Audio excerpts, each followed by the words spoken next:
Bom, bom dia, né, gente? Vamos para mais um assunto sobre a hematologia. Então, deixa eu aumentar aqui. Dando continuidade, falando sobre as hemácias, que a gente precisa falar muita coisa, para falar a verdade. Ajeitando aqui. Então, eu falei até o momento, o que foi que eu falei para vocês? Tanta coisa, né? Só recapitulando um pouquinho, o que eu já conversei com vocês a respeito desse assunto. Então, eu mostrei para vocês sobre a hematopoese, né? Conversei com vocês acerca da importância da hematopoese, os fatores que influenciam de forma positiva para a produção de células sanguíneas, em que a produção dessas células sanguíneas, primeiramente, começa com as hemácias, lá pelo saco vitelino, então ainda no período de embrião, lá para o 19º dia de vida intrauterina, então já observamos o início dessa produção dessas células sanguíneas e esse início se dá justamente com a produção das hemácias. E à medida que esse embrião vai se desenvolvendo, ou seja, à medida que essa gestação, né, ela vai se desenvolvendo, então vamos observando que há mudanças sobre esses locais que são responsáveis por essas produções. Tá? Então, essas mudanças nesses locais... Então, a mudança nesses locais acontece no saco vitelino. Após isso, nós observamos a participação do fígado e do baço na produção dessas células sanguíneas, ainda em grande quantidade das hemácias, mas já começamos a observar o início da produção dessas outras células, no caso, leucócitos e plaquetas. E aí, lá para o 6º, 7º mês de gestação, nós observamos a participação da medula óssea vermelha. Aqui, falando de medula óssea vermelha... Bom dia, professor. Bom dia. Então, aqui, falando sobre medula óssea vermelha, né, ajeitando, eu tenho aqui os ossos, né, participando diretamente na produção dessas células sanguíneas, tanto que após o nascimento, o que nós observamos? Nós observamos uma mudança de toda essa parte da produção das células, em que fica a produção exclusiva para a medula óssea, que nós chamamos de medula óssea vermelha.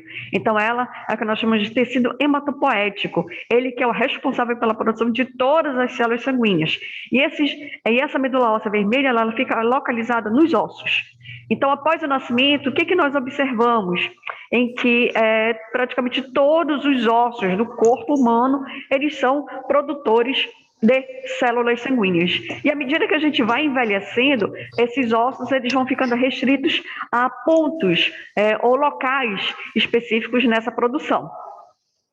E esses pontos específicos são justamente os ossos longos chatos, como é o caso do externo, como é o caso do osso da bacia, né, que são ossos que ficam exclusivos para a produção dessas células sanguíneas. Então, a gente diz assim, que a gente atinge a maturidade da produção dessas células quando nós atingimos em torno de 10, 11 anos de idade. E aí a gente mantém esses ossos exclusivos para a produção das células sanguíneas até a gente atingir a terceira idade. Lá para os 50, 60 anos, o que acontece com esses locais? Antes... Sim? Exatamente. Então, antes...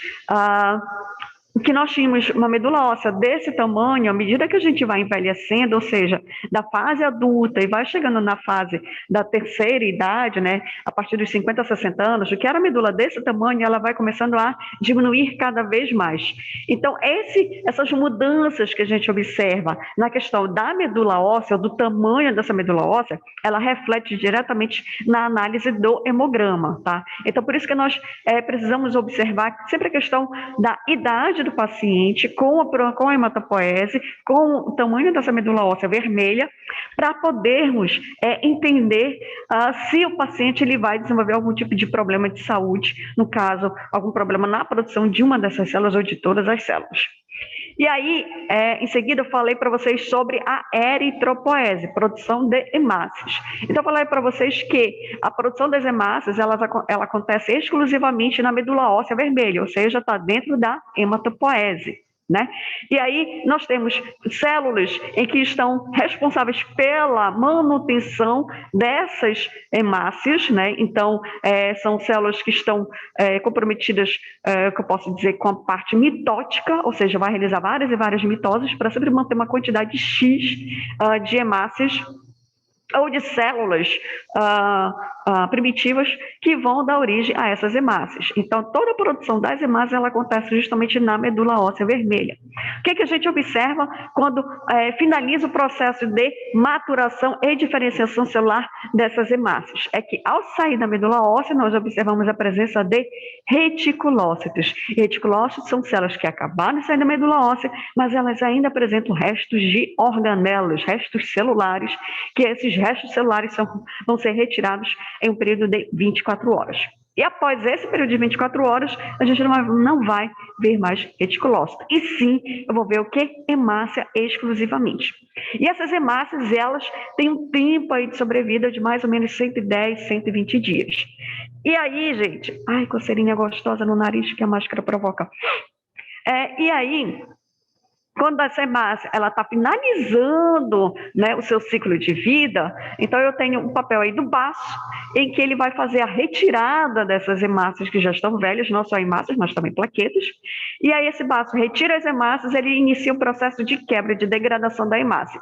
E quem finaliza o processo de degradação dos constituintes da hemácia é o fígado, que aí ele vai quebrar todas essas moléculas e vai tentar reaproveitar o máximo dessas moléculas. No caso, nós temos proteínas, então ele vai quebrar até a presença de aminoácidos, que vão ser reaproveitados esses aminoácidos.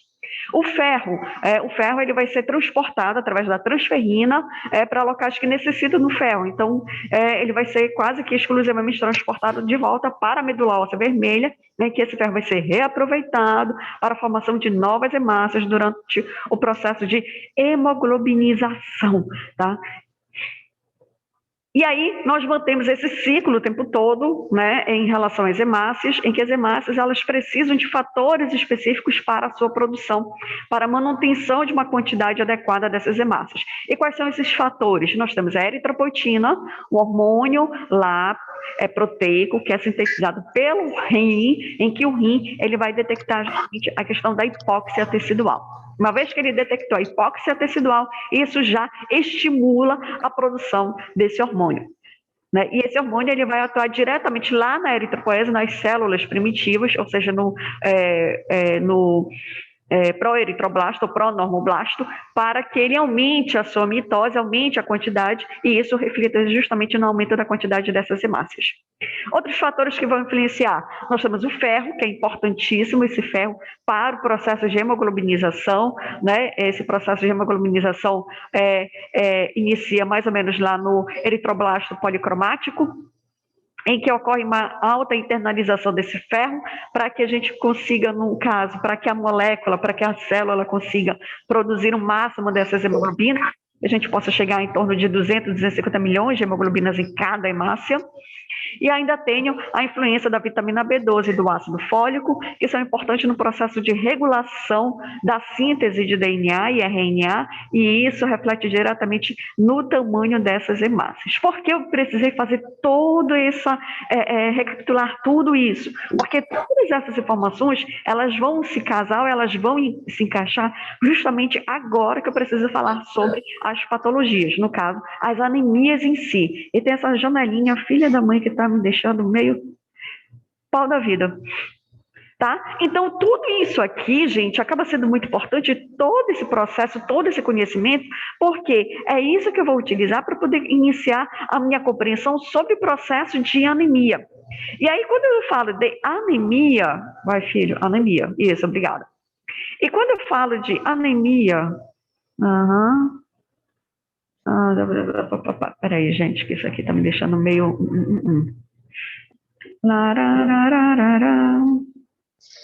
Ah, tá. Não, não é isso que eu quero. Ih, olha, não existe, eu acho.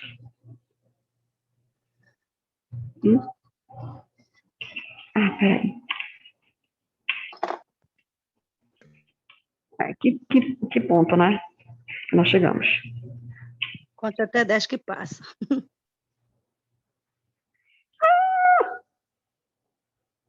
Conte até 10. Sim, com certeza. Peraí, vou contar até 20, que é melhor.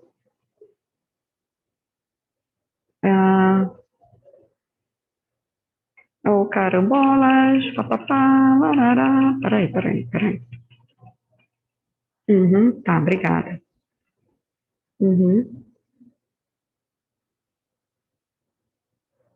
Já ia fazer besteira. Desculpa, peraí, não queria rir não, gente. Mas eu ia fazer uma besteira muito grande. Vocês não imaginam quanto. Onde é que eu tô, gente? Tá, já me achei. Tá, obrigada. Isso mesmo, ok, valeu. Ótimo, perfeito. Voltando, voltando, né, aqui ao nosso assunto, o que eu estava falando, sim, sobre as anemias, né? Então eu falei tudo isso porque a gente precisa dessas informações para poder compreender as anemias. A tela verde. Tá? Só que antes de mais nada, gente,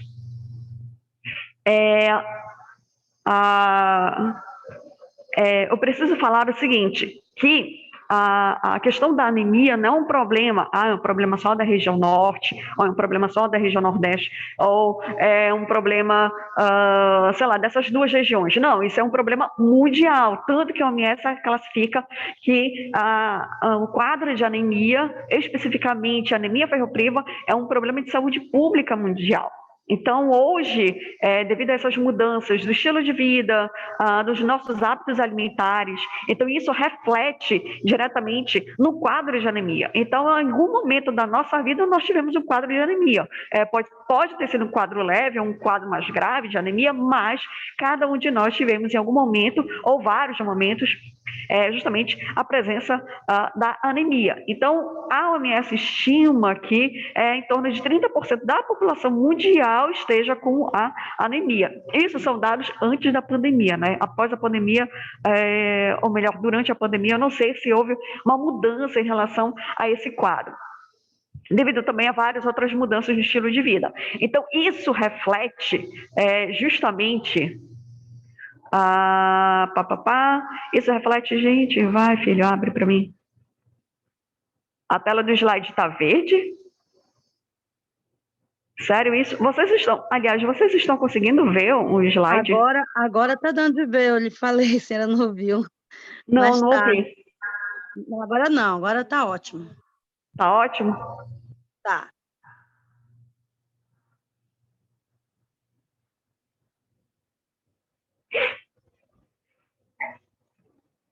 Tá, beleza. Qualquer coisa eu vou me falando aí, porque eu acho que eu só tô com um funcionando aqui. É outra coisa, gente, tá? É maluquice aqui da minha parte. Não é maluquice, não. É alguma coisinha, sim. Sim, então, por favor, me falem, tá? Que eu acho que o áudio de vocês está externo e não aqui no fone. Por isso que eu não estou conseguindo ouvir. Eu estou falando baixinho, né? Eu falando aqui com o tic-teco, né? Para a gente poder se resolver aqui.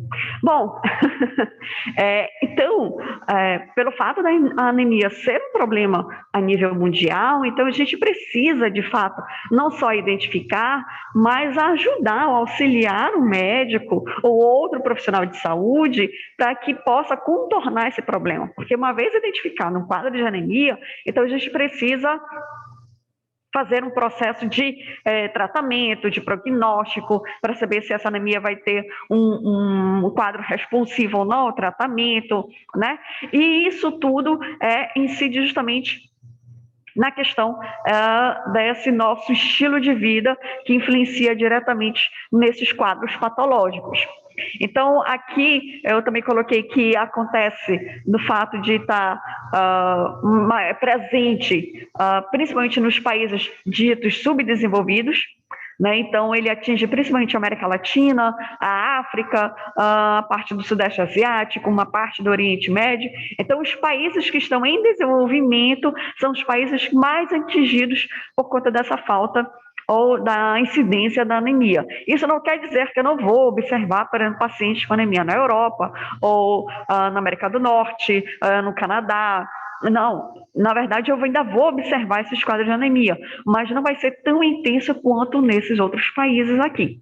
Então, esse quadro de anemia ele vai variar de acordo com o sexo e a idade da pessoa. Por isso que é importante por isso que foi importante eu ter recapitulado tudo aquilo que eu falei sobre a hematopoese, a eritropoese, a importância desses fatores, porque eles influenciam sim de uma forma direta ou indireta, justamente nesse quadro de anemia.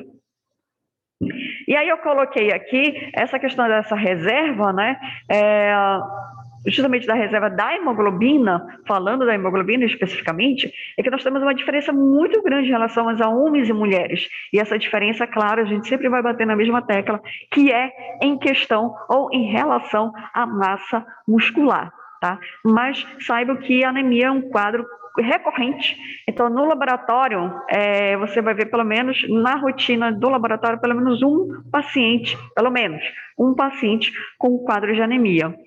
Dependendo da localização do laboratório, se for um laboratório central, você vai encontrar 1, 2, 3, 5 casos. Se for um laboratório já para a região mais periférica da cidade, ou mais periférica da região metropolitana de Belém, aí você vai ver uma maior incidência justamente desses quadros de anemia. Então, até isso também influencia na forma de você identificar os casos de anemia. Classificação dessas anemias. Eu tenho uma classificação clássica que ainda utilizamos até hoje, a gente não deixou essa classificação, que a gente fala quanto à morfologia ou morfofisiologia da classificação dessas anemias. Essa classificação a gente vai se basear no tamanho dessas hemácias. Então, nós temos a macrocítica, a microcítica e normocítica. Isso é em relação ao tamanho dessas hemácias. Então, quando a gente diz que a gente está à frente de uma anemia macrocítica ou está tendo uma macrocitose, é porque eu estou querendo dizer que as hemácias elas estão do tamanho enorme, né? É isso que eu estou querendo dizer. Olha, macrocitose é porque as hemácias estão macro, muito grande. E o que isso pode estar provocando? A presença dessas hemácias do tamanho do bonde. Isso pode ser um quadro de deficiência de algum fator. No caso aqui da macrocitose, é deficiência ou de vitamina B12 ou do ácido fólico. Lembrando que esses fatores ou esses macronutrientes são importantes no processo de regulação do tamanho dessas hemácias. Como assim? Elas são importantes para o processo de síntese de DNA e de RNA. Se eu tenho uma deficiência desses fatores, eu vou ter uma lentidão na produção desse material genético. E a lentidão da produção desse material genético leva justamente a uma permanência do tamanho da hemácia, do tamanho grande. Então, ela não consegue regular o seu tamanho. O que era para ela diminuir o seu tamanho, ela consegue manter o tamanho grande. E manter esse tamanho grande, ele permanece até o fim do processo de maturação. E aí a hemácia, ela sai do tamanho do bonde, como vocês podem ver nessa figurinha aqui. Né? Vocês estão vendo que tem umas duas hemácias enormes. E paciente com macrocitose não é 2, 3, 4, 5 hemácias enormes. Você vê isso ao longo de toda a lâmina, várias e várias hemácias de tamanho muito grande. E aí eu tenho, claro, alguns tipos de patologias que podem provocar esse tipo de quadro, como, por exemplo, a anemia megaloblástica, que é justamente oriunda da deficiência de vitamina B12. Se o paciente ele não está ingerindo nem um pouco de alimentos de origem animal ou vegetal que contenham vitamina B12, daqui a uns 3 ou 4 meses, ou até daqui a uns 6 meses, ele vai estar desenvolvendo esse tipo de anemia, que é a anemia megaloblástica. Aí eu coloquei aqui também as hepatopatias, como assim? Problemas no fígado. Por que o fígado pode estar relacionado com a macrocitose? Lembrando que o fígado, gente, ele é um órgão central para a síntese de diversas moléculas, inclusive no processo de utilização da vitamina B12 para a produção de alguns hormônios e também na regulação do processo de mitose de várias células. Então, se o paciente ele tem algum tipo de problema no fígado, um problema crônico até, então ele pode levar a vários tipos de problemas em questão a não só a anemia, mas também a outras situações que isso leva justamente a um quadro meio que generalizado de problemas por conta do mau funcionamento do fígado. Aí eu venho sobre as microcíticas. O que é micro aqui? São hemácias muito pequenininhas, o que era para elas estarem no tamanho normal, elas estão ínfimas, menores ainda. E aí, o que pode estar provocando essas hemácias tão pequenininhas que a gente está observando no hemograma desse paciente? Bom, a principal mesmo é a anemia ferropriva. Tá? Então, a anemia ferropriva é aquela por deficiência de ferro. Então, o paciente não está ingerindo ferro numa quantidade suficiente para a produção dessas hemácias. E aí, o que a deficiência de ferro acaba refletindo? Que eu não tenho ferro suficiente, então eu não tenho a quantidade de hemoglobina suficiente para a oxigenação dos tecidos. Então, a hemácia que era para sair deste tamanho, para ela poder compensar a deficiência de ferro ou a deficiência de hemoglobina, então ela tende a diminuir de tamanho para poder justamente comportar essa quantidade menor de hemoglobina em seu interior. Então, ela reduz o seu tamanho. Só que isso leva a vários outros problemas por conta desse tamanho que já está um pouquinho menor, e isso leva justamente a um quadro clínico bem específico, como falta de ar, cansaço, perda de apetite, e que mais? E outras coisas que eu não estou conseguindo lembrar agora, que são decorrentes justamente por conta da deficiência desse ferro. Então, o mais comum é a anemia ferropriva. Só que eu tenho outros tipos de patologias que também podem provocar uma microcitose nesse paciente, como é o caso da talassemia, que eu vou falar sobre a talassemia, que é justamente um problema na produção da globina, que vai compor a hemoglobina, e esse problema leva justamente a uma diminuição do tamanho dessas hemácias, um aumento da produção como forma de compensação. É uma loucura só um paciente com talassemia, assim como um paciente com anemia falciforme. São problemas em que levam nesse paciente a um quadro de microcitose. E aí, por fim, eu tenho as normocíticas, que, por incrível que pareça, as hemácias elas estão no tamanho normal, tá? Elas estão no tamanho adequado, que é para elas ficarem, mas porque o paciente, mesmo tendo o tamanho das hemácias normais, porque ele está apresentando, então, anemia. Porque aí eu tenho outra patologia que está provocando uma diminuição da quantidade da hemoglobina. Tá? E aí eu tenho várias doenças crônicas, principais das doenças crônicas são justamente a hipertensão arterial. Alguns acham que não, mas sim, hipertensão arterial é uma doença crônica que leva a um quadro de anemia. Diabetes, uma doença crônica que leva a um quadro de anemia. Aí eu coloquei aqui as leucemias. No início do processo das leucemias, leva a um quadro de anemia que você só observa uma alteração da quantidade de hemoglobina, o resto do hemograma ele continua normal, mas à medida que essa leucemia ela for se desenvolvendo, ela for avançando no paciente, aí eu vou conseguir ver outras alterações bem importantes, bem específicas. Aí eu coloquei também a aplasia medular. Que nome esquisito é esse, professora?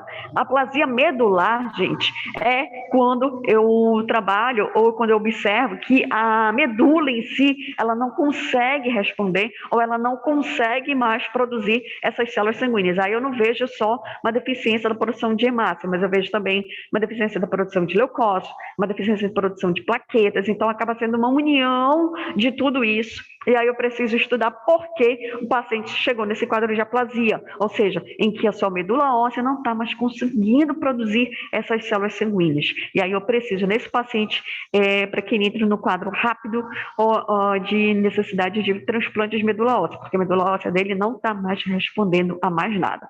Isso pode ser, por exemplo, um processo infeccioso ou até mesmo por um quadro, por exemplo, de leucemia, que pode levar a um quadro de aplasia medular. Tá, então, essa classificação clássica utilizamos até hoje. Em grandes laboratórios, a gente não consegue fazer uma classificação sem estar realizando essa forma clássica.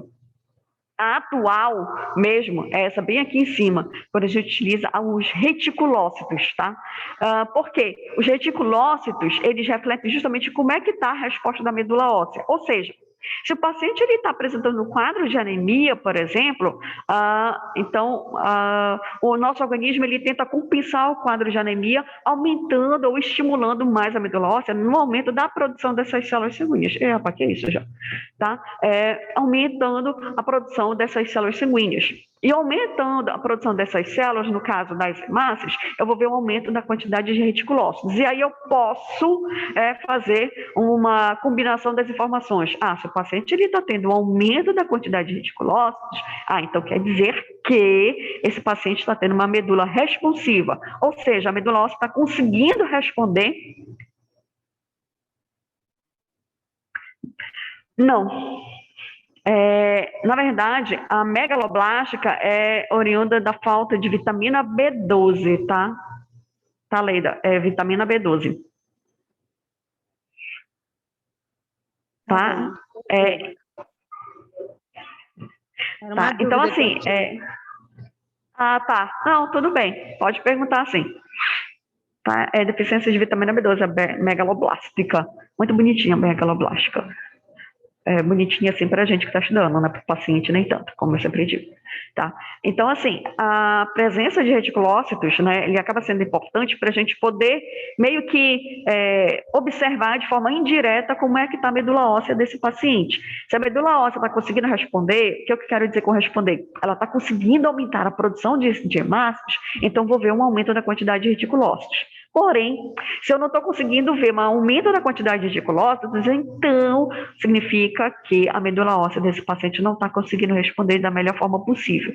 E aí o médico vai ter que solicitar outros exames para poder entender por quê. Mesmo o paciente fazendo uso, por exemplo, de sulfato ferroso ou utilizando a eritropoetina recombinante para poder estimular a produção de hemácias, e mesmo assim eu não estou vendo isso através dos reticulócitos, então, peraí, o médico vai ter que passar um outro exame, solicitar uma outra coisa para poder ver de fato o que está acontecendo na medula óssea, porque os tratamentos clássicos aqui, já determinados, eles não estão respondendo de forma satisfatória para esse paciente. Então, a gente, hoje, além dessa classificação clássica, nós utilizamos também os reticulócitos como uma forma de analisar a questão das anemias para a maioria desses pacientes.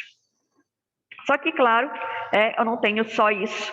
Eu tenho essa outra classificação aqui, quanto à etiopatogenia, que aí eu tenho essas três formas aqui. Dessa etiopatogenia, na verdade, a gente precisa ver o que está provocando o quadro de anemia, né? E não observar somente o tamanho das hemácias, né? Aí eu coloco mais uma informação, que é como eu preciso observar a origem desse problema, o que pode estar provocando. Então, eu posso estar observando uma deficiência de produção. Como assim deficiência de produção?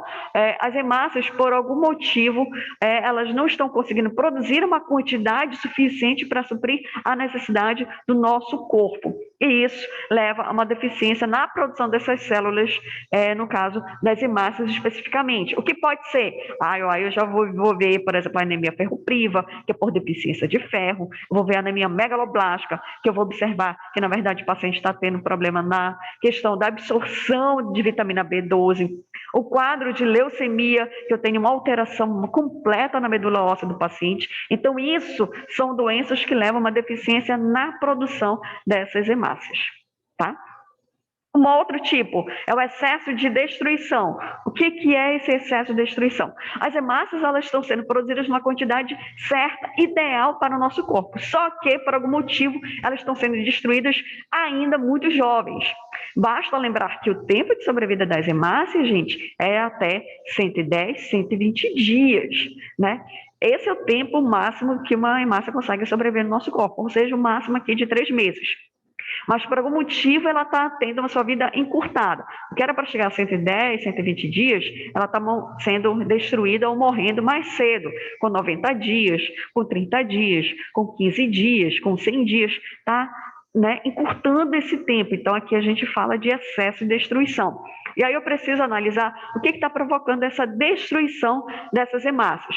Pode ser, por exemplo, aqui eu coloquei as hemoglobinopatias, anemia falciforme, por exemplo. Uma vez que o paciente tem uma alteração como essa, ou ativou, vamos colocar assim por enquanto, ativou aqui a anemia falciforme e eu tenho uma mudança da morfologia da hemácia, isso leva justamente a uma destruição das hemácias, porque elas mudaram a morfologia e isso leva a um quadro de crises desse paciente quando ele está quando a gente diz na crise falcímica, que leva a um quadros de dor, alguns casos de dor muito intensa. Eu tenho as enzimopatias. Que acha isso, professor? Enzimopatia, pelo amor de Deus. Enzimopatias tem a ver justamente com o metabolismo energético das hemácias, tá? Então, eu tenho várias enzimas lá presentes no metabolismo energético que são importantes para manter não só a hemácia funcionando, mas para a hemácia ter energia suficiente, como também, né, para a diminuição da produção de radicais livres que o metabolismo energético causa a produção de metais, ou de metais já, de radicais livres. E aí, quando eu observo um paciente que tem um defeito em uma enzima desse metabolismo energético, isso leva justamente ao aumento desses radicais livres e isso leva a uma destruição dessas hemácias, às vezes ainda na circulação sanguínea. E vários outros tipos de situações que eu vou observar esse excesso de destruição, como defeitos de membrana, o paciente que ele tem esferocitose hereditária, todas as hemácias elas vão estar redondinhas, bolotinhas, né, bolas de gude, lindas e maravilhosas, todas bem redondinhas, que não é a morfologia correta da hemácia, sim, ela é um disco bicúncavo. Então, esse defeito de membrana também leva a um excesso de destruição dessas hemácias.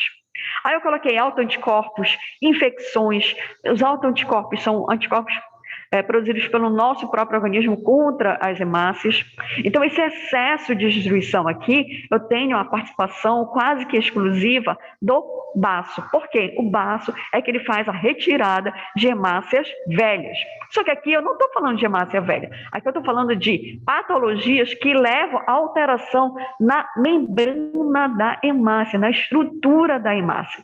Então, o baço, ele consegue identificar justamente essas alterações de morfologia de hemácia. Então, para ele, tanto faz se a hemácia está no final da vida dela ou se a hemácia está no início. Ela está com 90 dias, 60 dias, 30 dias. Para o baço, não faz nenhuma distinção qual é o tempo que está essa hemácia.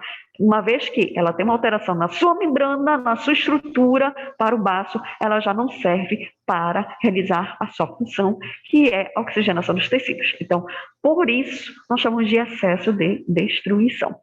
E aí eu tenho, por último, a perda.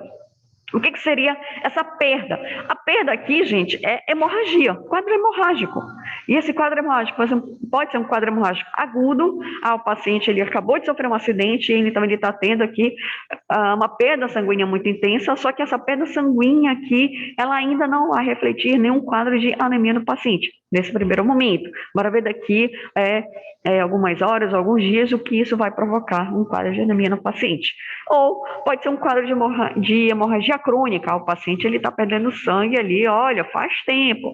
O que pode ser essa perda crônica, né, de sangue? Pode ser uma perda gastrointestinal. Então, o paciente todo dia ele está perdendo um pouquinho de sangue por algum motivo. E isso leva justamente a um quadro de anemia, por exemplo. Então, a gente precisa analisar nesse tipo de classificação aqui. Então, eu não vou me ater somente ou exclusivamente ao tamanho das hemácias. Então, eu vou tentar procurar o que está provocando, de fato, esse quadro de anemia, né? Qual é o tipo de patogenia, ou a origem dessa patogenia, a origem da perda desse sangue, ou a origem do quadro de anemia, que pode ou vai estar provocando justamente o que a gente está observando, que é um quadro de anemia no paciente, tá? Certo até agora? Nossa, eu falei só... Isso aqui, gente, é introdução de anemias, tá? Mas isso é muita coisa, falando sobre esse tópico especificamente. Tá? É muita coisa mesmo. E aí eu entro... Como eu tenho um quadro de anemia, eu entro numa parte em que eu vou precisar de outros exames, não só o hemograma em si, ele vai me ajudar em muito, porque eu vou ver a quantidade de hemoglobina, vou ver aqueles outros dados e tal, para poder ver o tamanho de hemácia, ver quantidade de reticulócitos, porcentagem e tal. Então, eu vou ver todas essas informações. Só que, às vezes, só as informações presentes no hemograma, às vezes, não é o suficiente, eu preciso de mais. E aí, esse mais aí, eu posso precisar de algum dado clínico. Um tipo de sinal, um sintoma que o paciente está apresentando. O paciente está apresentando palidez, está apresentando cansaço, o paciente ele está apresentando uma alteração ele está apresentando, deixa eu ver, um aumento na região do abdômen, que pode ser um aumento do baço, um aumento do fígado, um aumento dos dois órgãos ao mesmo tempo.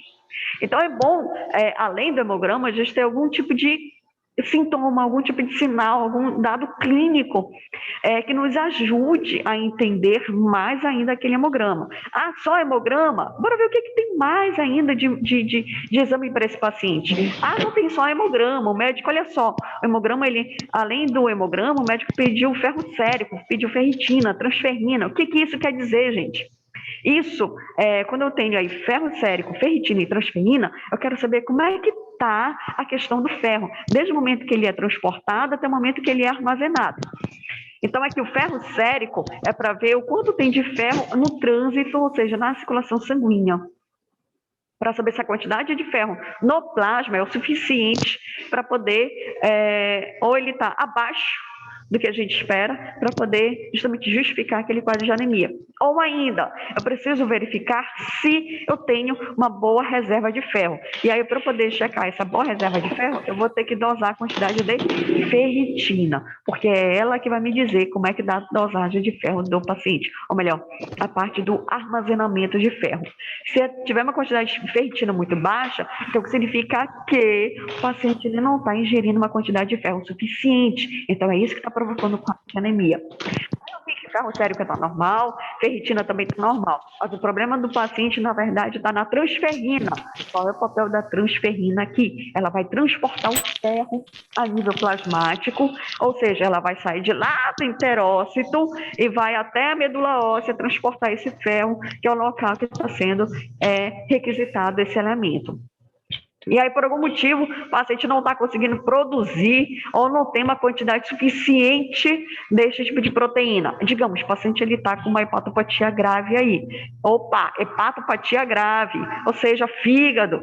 Se o fígado do paciente não está funcionando de forma correta, então ele não está conseguindo sintetizar vários tipos de proteínas. E uma dessas proteínas que o fígado sintetiza é a transferrina. Então, se eu não tenho transferrina em quantidade suficiente, então não vou ter uma quantidade de ferro também suficiente para poder atender a demanda no nosso corpo. Então, observe que está tudo interligado, né? Aqui eu estou entrando em quê, gente? Bioquímica clínica. Contagem de reticulócitos, a contagem de reticulócitos já é para a parte de hematologia, né? É aquilo que eu falei para vocês ainda há pouco, sobre reticulócitos, que eles refletem diretamente como é que está a resposta da medula óssea desse paciente.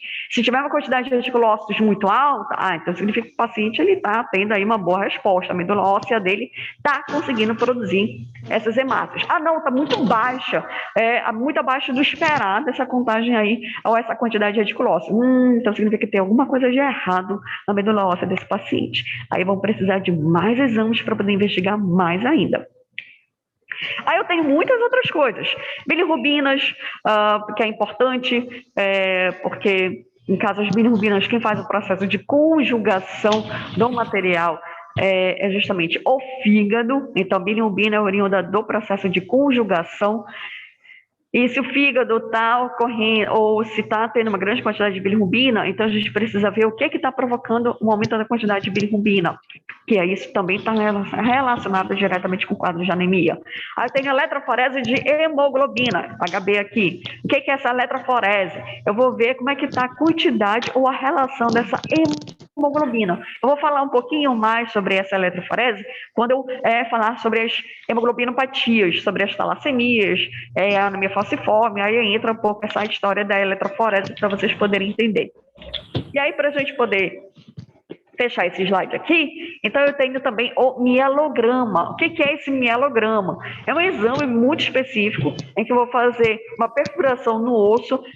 Geralmente a gente utiliza o osso ilíaco, ou seja, a da bacia mesmo, para a gente poder tirar um pedacinho dessa medula óssea e poder analisar essa medula do paciente. Então, a gente tem casos em que, mesmo o médico solicitando todos os exames bioquímicos, todos os exames oriundos do hemograma ou das hemácias especificamente, às vezes não é possível ainda fechar o quadro o quadro clínico.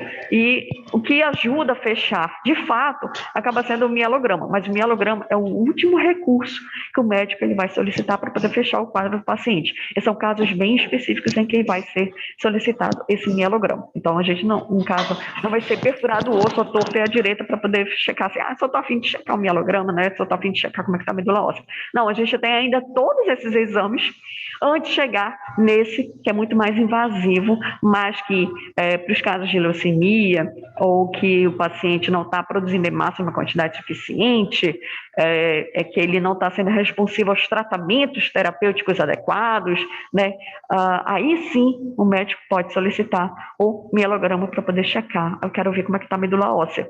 E aí, às vezes, no mielograma, ele acaba revelando muita coisa que os exames estavam começando a apontar, mas que a gente não estava conseguindo fechar o quadro. E aí, o mielograma, ele esclarece muita coisa. Então, tudo isso é o que eu posso utilizar para poder fechar o quadro do paciente, tá? E aqui são todas essas, ou as principais alterações que a gente pode observar nas hemácias, que levam justamente ao médico solicitar esses outros exames. Deixa eu solicitar uma bioquímica do sangue. Aí vai solicitar lá ferro sérico, transferrina, ferritina, a saturação do ferro, saturação da hemoglobina. Então, ele vai solicitar um bando de exame para ele poder fechar o quadro do paciente. Então, são vários tipos de alterações que podem e vão nos levar a fazer vários exames para poder entender o que está acontecendo com esse paciente. Até mesmo presença, por exemplo, de hematozoários, como aqui na nossa região muito comum a malária, ou seja, presença de plasmódio. Plasmódio também leva a um quadro de anemia, que a gente chama de anemia hemolítica, por conta da presença desse plasmódio. Então, às vezes, é necessário realizar outros exames para a gente poder checar como é que está o quadro real de anemia desse paciente. E essas alterações eritrocitárias, elas são cruciais, ou em alguns casos, ajudem muito a fechar o quadro desse paciente. Uma vez que você faz todos esses exames, aí você vem para o prognóstico. A gente vai dar esse prognóstico, a gente pode meio que inferir esse prognóstico, mas quem vai dar o prognóstico mesmo vai ser o médico. Então, dependendo do resultado de todos os exames, o prognóstico do paciente pode ser bom ou pode ser ruim. Bom é porque o paciente ele vai ter uma boa resposta ao tratamento que está sendo instituído para ele. O ruim é quando ele não consegue responder ao tratamento e aí o médico precisa solicitar outros exames. Lá a gente faz outros exames para esse paciente para saber o que está acontecendo e o que pode fazer nesse tipo de situação em que ele não está respondendo à terapêutica, podemos dizer assim, terapêutica padrão. Aí o médico vai ter que solicitar ou lançar mão de alguma outra coisa. Esse prognóstico ruim acaba acontecendo muito quando a gente trabalha com leucemia, que aí, às vezes, o médico precisa alterar, né, o esquema terapêutico para poder fechar o quadro dele, para poder auxiliar aí nesse tratamento. Tá? E aí, falando do tratamento, gente, aí eu posso utilizar como controle desse tratamento em questão de medicamentos, em alguns casos, transfusão sanguínea para poder melhorar o quadro. Os alimentos em si, eles são muito bons para a gente poder melhorar se for um quadro de anemia leve, por exemplo. Em alguns casos, uma vez identificado algum tipo de alteração desse paciente, às vezes é necessário fazer retirada de algum órgão, especificamente aí o baço. Ele pode estar provocando muito esse quadro de anemia no paciente, ou então o baço está num tamanho muito grande, que a gente pode chamar de hiperesplenismo, então o baço está do tamanho do bonde, e esse baço corre risco de romper. E se esse baço romper no interior do nosso corpo, nós vamos ter uma hemorragia grave, e essa hemorragia pode levar a óbito. Então, antes que aconteça essa tragédia, então vamos retirar logo o baço do paciente para que possa melhorar todo o quadro que ele está apresentando. E em alguns casos, claro que o ferro por si só, o medicamento, né, ferro por via oral ou por via parenteral, às vezes é o suficiente para o tratamento dar certo ou para o paciente ser responsivo de uma forma adequada ao tipo de tratamento que está sendo instituído para ele. Então, os tratamentos aqui dependem muito do que os exames estão revelando, da determinada patologia que está sendo identificada, E aí o médico ele vai poder instituir o que seria o melhor caminho para esse paciente, para a gente poder fazer o acompanhamento e poder dizer, olha, o paciente realmente ele está respondendo muito bem ao tratamento, porque os exames estão mostrando uma melhora, perto do que era, né? Ele está apresentando uma melhora, assim, quase que 100%. Então, tudo isso, a gente tem como acompanhar a questão do tratamento através desses exames. E são basicamente esses mesmos exames que a gente faz. Hemograma, bioquímica do sangue, são todos esses elementos. Às vezes, precisa realizar mais uma vez um mielograma para poder realmente, de fato, comprovar que o paciente está respondendo muito bem ao tratamento, tá? E aí, depois de todo esse papinho introdutório de anemias, isso foi uma introdução de anemias, tá? Porque o que eu falei até agora se aplica e muito a...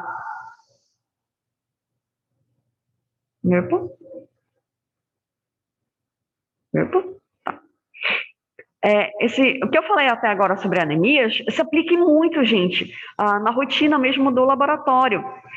Tipo, você pegar um hemograma, você realizar aquele hemograma do paciente, e aí você vê que tem alguma coisa de errado, você vê que tem uma quantidade, por exemplo, de eritroblasto ortocromático, uma quantidade muito elevada na amostra daquele paciente, e a presença desse eritroblasto autocromático pode ser justamente um quadro de anemia hemolítica, por exemplo, em que está tendo uma hemólise, uma retirada, uma destruição em excesso dessas hemácias, e aí você está vendo esse tipo de situação, e aí você vai precisar checar, sair do setor de hematologia e ir nos outros setores. Deixa eu ver se tem realizado alguns exames no setor de bioquímica ou no setor de imunologia, para poder justamente tentar entender, né, o que está provocando esse tipo de alteração no hemograma daquele paciente. Ou até mesmo, eu tenho um dado clínico aqui desse paciente, né? Isso, às vezes, uma informaçãozinha simples que seja, já é o suficiente para a gente poder entender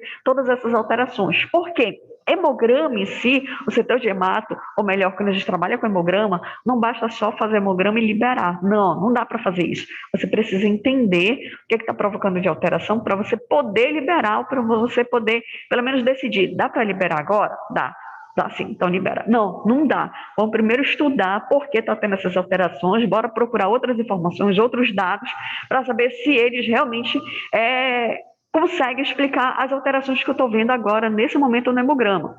Então, a grande função aqui do biomédico não é só realizar os exames, tá tudo certo, libera. Não é só isso, não.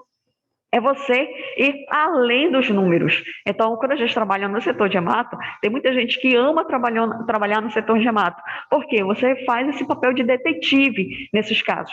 Estou vendo uma alteração. Ok, beleza, bora ver o que está provocando essa alteração. E aí você vai atrás de mais informações, você vai investigar mais ainda. Às vezes você não consegue ainda fechar o quadro do paciente para poder liberar aquele resultado. Você liga para o médico, né? Porque tem essas informações, tá? Tem que estar lá o nome do médico, o CRM dele, para poder justamente, em alguns casos do laboratório, entrar em contato com o médico para poder pegar mais informações para poder, aí sim, conseguir liberar aquele exame especificamente. Então, não é bem simples assim, só você realizar, ou então você achou que era algo muito simples. Cheguei, coletei, fiz o exame, liberei, está tudo certo. Não, em outros casos, você precisa realmente fazer um trabalho de detetive, investigar a fundo mesmo. Tá, então tem relatos, por exemplo, relatos de caso na literatura em que precisava investigar muito mais para poder entender o quadro desse paciente que estava apresentando. O último que eu li foi em relação à vitamina B12. Uma paciente, ela estava apresentando, era uma mulher, isso, eu acho que, se não me engano, era uma mulher, em torno de seus 40 anos, 39, 40 anos, ela estava fazendo tratamento para vitamina B12, porque foi identificada uma deficiência de vitamina B12. Então, ela estava fazendo esse tratamento. O problema é que, quando o médico solicitou o hemograma, um biomédico que fez o hemograma viu que tinha umas alterações muito bizarras no hemograma dessa pessoa, dessa paciente. Que alterações bizarras eram essas? Ele viu muitas células jovens, células que eram para estar na medula óssea, como o eritroblasto policromático, o pronormoblasto. Então, eram células muito jovens que estavam na circulação sanguínea dessa paciente.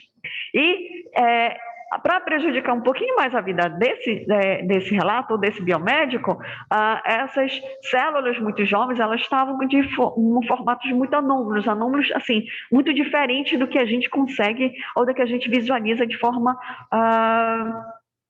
podemos dizer, ser natural quando se faz uma investigação em relação a essas células jovens. Elas estavam apresentando morfologias um pouco diferentes da morfologia clássica que a gente precisava observar.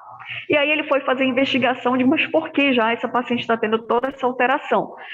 Aí ele viu que a paciente estava fazendo o tratamento para reposição de vitamina B12.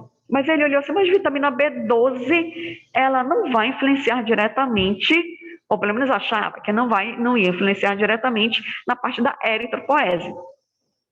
E aí ele foi investigar e ele achou que, na verdade, dependendo do tempo de tratamento para a vitamina B12, ela pode sim levar a alterações na morfologia dessas células mais primitivas, dessas células que estão presentes na medula óssea.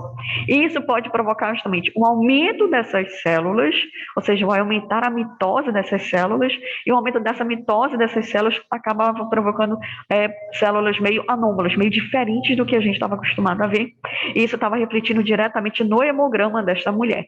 E aí ele teve que colocar todas essas informações no hemograma para poder informar o médico que o tratamento dela estava funcionando? Beleza, estava, mas ela estava influenciando dessa forma negativa em relação à parte da produção das hemácias por conta da influência da vitamina B12. Desfecho final era que foi a primeira vez em que se observou a influência de um tratamento para a vitamina B12, reposição de vitamina B12, que provocou alteração na produção das hemácias. Então, por isso que a gente precisa estudar, porque às vezes pode se deparar com uma situação como essa. Você nunca viu na vida, aliás, nunca vimos um tratamento influenciado dessa forma negativa numa paciente que poderia provocar alguns tipos de células bem anômalas para esse caso. Então, por isso que a gente precisa conseguir, eu digo sempre que o trabalho do biomédico no laboratório não é simplesmente, vamos fazer só os exames, não. Você tem que ir além, você acaba se tornando CSI, você vai realmente ir atrás das informações, você vai procurar na literatura para ver se tem alguma coisa, para você poder liberar aquele resultado com segurança. Importante isso, a gente precisa liberar os resultados não só do hemograma, mas da bioquímica, setor de imuno, hormônio, qualquer setor técnico do laboratório, você precisa liberar esse exame com segurança. Então, você precisa de todo esse embasamento teórico para poder liberar e poder fazer investigação no raciocínio correto, para você poder liberar de forma aquele hemograma ou aquele resultado especificamente. Bom, disso tudo, o que eu preciso falar para vocês sobre as hemoglobinopatias?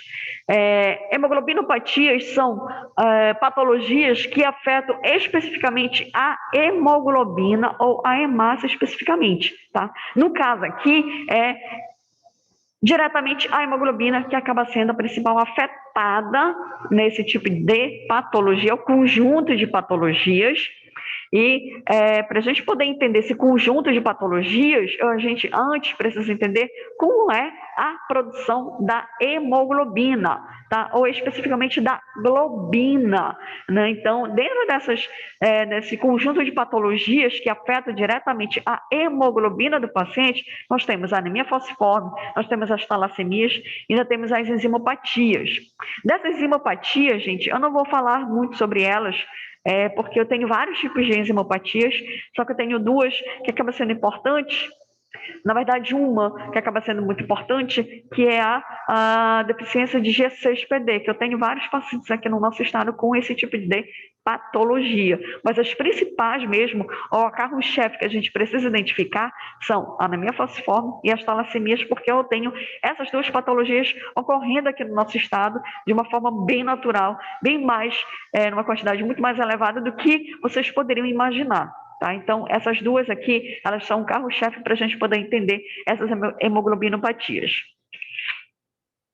Só que como que eu disse antes, a gente precisa entender o que é a hemoglobina especificamente. Então, eu já falei para vocês, na parte de fisiologia das hemácias, né, que nós temos a hemoglobina, uma molécula aí, que apresenta, na verdade, proteínas, então são cadeias polipeptídicas. Nossa, estou falando, já voltei lá para biologia, né? Bioquímica, biologia celular. Então, são cadeias polipeptídicas, em que nessas cadeias polipeptídicas, elas vão apresentar em seu interior grupamentos M, e esses grupamentos M vão servir de ancoradouro para as moléculas de ferro. Tá? Então, é essa estrutura correta, ou essa estrutura esperada das hemoglobinas, das 250 milhões de hemoglobinas que deveriam estar presentes no interior de cada hemácia. Então, essas... Professora, Oi. você podia repetir essa parte? Sim, claro, tranquilo.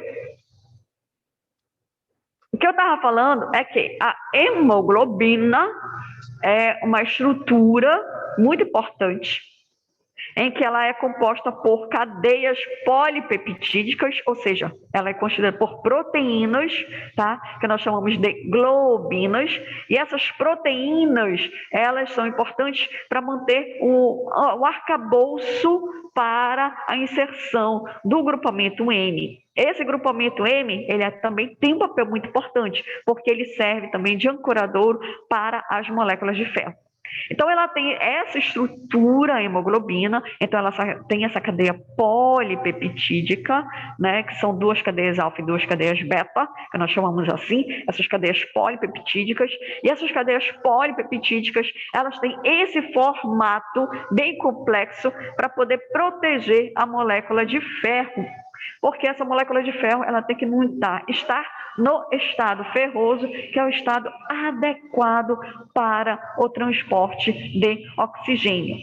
Se mudar esse estado ferroso, ferrou tudo literalmente, porque do estado ferroso para o estado férrico, esse estado férrico, que é o F3+, não consegue fazer a oxigenação, ou seja, não consegue fazer o transporte do oxigênio de forma muito adequada. É como se ele tivesse uma maior afinidade pelo ferro. No estado ferroso, ele tem uma baixa afinidade. E essa baixa afinidade é crucial para que ele possa largar o ferro e pegar, em contrapartida, o gás carbônico. Então, quando eu tenho essa estrutura aqui, ela acaba sendo crucial para que o ferro mantenha esse estado específico, que é o estado ferroso. Então, essa estrutura, ela não é uma estrutura complexa por ser complexa, não. Ela tem uma finalidade dessa estrutura, que é manter esse ferro nesse estado específico, que é o estado ferroso, tá? E aí, eu tenho aqui, mostrando para vocês aqui ao lado, né, o tamanhinho da hemácia, nesse formatinho aqui de sulfato, estou ficando doida, de disco bicôncavo, né? E a gente olhar assim, ela de cima, então a gente vai ver o que vocês viram na aula prática, né? As células, as hemácias daquele formato meio arredondado. Mas só que se a gente ficasse olhando a hemácia do outro lado, né, cortada assim ao meio, a gente ia ver que ela não é exatamente redonda, né? Então ela tem essa partezinha meio chanfradinha, que é justamente o ponto que a gente vai observar a maior quantidade dessas hemoglobinas. Tá? Então, a constituição da hemoglobina. O que é uma hemoglobina? A hemoglobina ela é constituída por moléculas, por cadeias polipeptídicas. Essas cadeias polipeptídicas nós chamamos de globinas. E no interior dessas globinas nós vamos observar o grupamento M com o ferro no estado ferroso em seu interior. Essa hemoglobina, ela possui 4 cadeias polipeptídicas, ou seja, 4 globinas.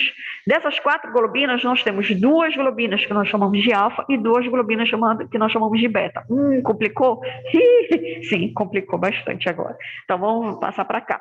O que eu quero dizer para vocês? Que essa estrutura, ou essas estruturas polipeptídicas, tá? São estruturas em que elas têm esse formatinho, como eu falei para vocês, que é para justamente preservar a questão do ferro nesse estado ferroso. Só que aqui eu coloquei essas outras informações que eu acho que não vai ser tão importante aqui para vocês nesse momento. Coloquei que é uma estrutura terciária, ela tem 8 regiões helicoidais, e vocês vão precisar saber o que são essas 8 regiões helicoidais. Nesse momento, claro que não, vocês só precisam saber do seguinte: constituição da hemoglobina, para ver se fixa alguma coisa na cabecinha de vocês. Ela é composta por estruturas polipeptídicas. Essas estruturas polipeptídicas nós chamamos de globinas, e no interior dessas globinas nós vamos observar o quê? Presença do grupamento M e o ferro em seu interior. Tá? É isso que eu vou entender como estrutura da hemoglobina. Só que dentro dessa estrutura da hemoglobina, eu tenho o estudo da globina, ou seja, da proteína, em que é essa bendita proteína que vai provocar ou que vai surgir as doenças que nós observamos hoje em vários pacientes. Então, o estudo das hemoglobinopatias é estudo da globina? É estudo da hemoglobina? Sim, mas eu estudo especificamente sobre a estrutura polipeptídica, justamente, que vai servir de arcabouço para essa estrutura do que é o grupamento M mais o ferro. E aí entra outro ponto que é tipo calcanhar de Aquiles de muita gente, que é a genética. Ai, meu Deus, eu saí lá de biologia, de bioquímica básica, porque a professora falou de cadeia polipeptídica, estrutura terciária, estrutura quaternária, e agora já está entrando em genética. Tem tudo a ver, gente, está tudo misturado, está tudo junto e misturado nessa história aqui, tá? Então, assim, como nós trabalhamos com proteína, então proteína ela tem uma regulação gênica. E essa regulação gênica é que acaba alterando ou provocando vários tipos de situações em que a gente precisa observar. Infelizmente, tá? A gente precisa observar esse tipo de situação. Então, aqui eu coloquei o seguinte: nós temos 2 cromossomos que fazem a regulação da produção ou da síntese dessas proteínas polipeptídicas, as globinas. Então, eu tenho o cromossomo 16 e eu tenho o cromossomo 11, que tem justamente esses locos importantes na regulação gênica da produção dessas globinas. E aqui eu tenho 3 fases dessas globinas. Ai, meu Deus, eu preciso gravar essas 3 fases? Não, você só precisa gravar o seguinte: nesse momento, que nós temos globinas que vão estar presentes na fase embrionária, lá no início da produção dessas células, no saco vitelino, fígado e baço, tá? Então, essa é justamente nesses 2 momentos que eu vou observar a presença dessas proteínas embrionárias. Depois entra a proteína, ou a proteína do período fetal, em que aparece lá em torno do 5º, 6º mês de vida intrauterina, ou 5º, 6º mês de gestação. E essa hemoglobina fetal, ela se mantém viável até, mais ou menos, até uns 2, 3 meses pós-nascimento. E quando a gente nasce? Quando a gente nasce, já tem um outro grupo que fica responsável por essa produção ou pela presença dessas globinas até o final da nossa vida, que é essa aqui, que nós chamamos de pós-natal ou período pós-nascimento ou período já de vida adulta, tá? Que são essas combinações. Ai, professora, sério isso? Sério! Então, eu tenho esses 3 grupos que eles vão aparecer em momentos diferentes e que isso aqui é importante eu saber que existem esses 3 grupos e que eles aparecem em momentos diferentes. Sim, é importante, porque em algumas patologias a gente precisa, ou o nosso corpo, para poder compensar algum problema, ele vai recorrer assim ao cromossomo 16. O que eu tenho antes do nascimento? Nossa, eu tenho hemoglobina fetal. Então vou já ativar essa hemoglobina hemoglobina fetal porque eu não estou conseguindo produzir uma hemoglobina de forma adequada, eu não estou conseguindo oxigenar os tecidos e eu tenho uma cadeia polipeptídica muito deficiente. Então, ela não está conseguindo formar a hemoglobina de forma adequada que eu preciso. Então, o nosso corpo ele vai tentar procurar, né, nas nossas estruturas, nas nossas informações genéticas, o que tinha antes do nosso nascimento. O que tinha antes do nosso nascimento? Essas duas formas de apresentação dessas cadeias, a forma fetal e a forma embrionária. Então quer dizer que em algumas patologias, além dessa forma que a gente encontra após o nascimento, eu posso encontrar essas outras apresentações dessas cadeias? Posso. Por isso que a gente precisa, pelo menos eu preciso que vocês entendam que existe esses 3 grupos, e esses 3 grupos vão existir numa pessoa normal, vão existir em momentos específicos. Mas, quando a gente trabalha com patologias em relação a essas cadeias, então nosso corpo ele pode simplesmente resgatar o que foi utilizado em um outro momento da nossa vida para poder fazer uma espécie de compensação para que a gente não fique tão dependente ou que a gente não, no caso, a gente que eu estou dizendo, os pacientes, não tenham tantos problemas de saúde decorrente desses problemas genéticos por conta da produção dessas cadeias polipeptídicas, tá? Então, nesse momento, o que é que eu quero que vocês gravem? Nós temos cromossomos, nós temos locos, nós temos genes que regulam a produção ou a síntese dessas proteínas. E quais são esses cromossomos? O 16 e o 11. O 16 é responsável por essa, digamos assim, pela hemoglobina do tipo alfa, que a gente observa aqui no período pós-natal. E o cromossomo 11 é responsável pela produção da globina beta ou delta. Eu acho que é delta. Epsilon? É delta? Não, é delta. Que é responsável aqui pela produção dessas outras cadeias que a gente vê no período pós-natal. Se por acaso eu estiver à frente de um paciente que tem o que nós chamamos de hemoglobinopatia, aí complica, não é? Hemoglobinopatia, então, uma patologia que está afetando a síntese dessas cadeias polipeptídicas, dessas globinas. Então, a gente pode ver essa constituição aqui do período pós-natal, assim como eu posso ver justamente alguma outra do período fetal ou uma outra do período embrionário. É quando o nosso corpo tenta resgatar alguma coisa que já foi utilizado para poder compensar aqui a formação da hemoglobina, tá? Então, quando a gente estuda as hemoglobinopatias, eu preciso saber justamente que eu tenho essas 3 fases, volto a repetir, né? Para ver se entra alguma coisa? Pois é.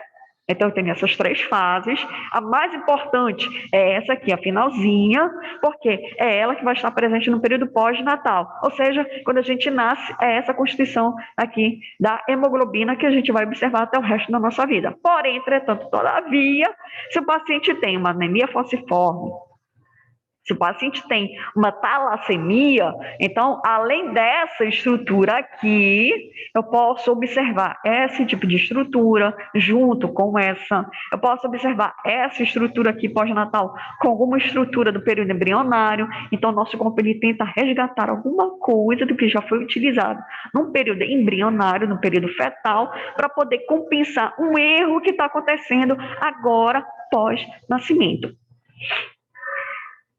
Tá claro? Dúvidas? Perguntas? Não, professora, que é isso? Eu só tô ficando doida mesmo. Fora isso, tá tudo certo. Eu pensei que era algo simples.